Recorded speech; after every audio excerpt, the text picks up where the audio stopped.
How to solve Galaxy Wearable app not working. Hello everyone, this is a Hazel here to assist you today. Without any delay, let's get started. First of all, go to the settings, scroll down to apps, tap on manage apps. Here search for Galaxy Wearable. Tap on force stop, tap on OK, go to the storage, clear cache.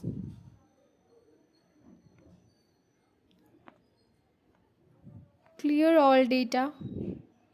After that, go back. Go to the Play Store.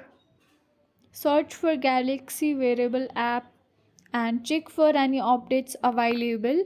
If any updates available, first of all update the app first. Then here we are done. Thanks for watching. If you guys enjoyed this video, please like, subscribe and hit the bell for the updates. That's all for now and I'll catch you in the next one.